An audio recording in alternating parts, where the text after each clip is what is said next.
Welcome to this tutorial.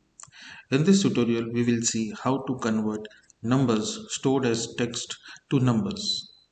As you can see, there are three methods. Let's see each method one by one. In the first method, which is quick conversion, which is Excel built-in method, in this method, you need to select the data range, and then you can see there is a box with exclamation mark. Click on that and select convert to number.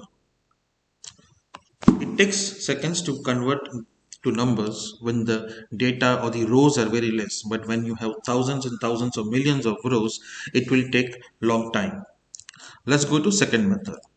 This method is space special and multiply. In this method, you need to write 1 in one of this cell, then copy this one and then select your data and then do a paste special. In this, you need to select values and then select multiply and then click OK.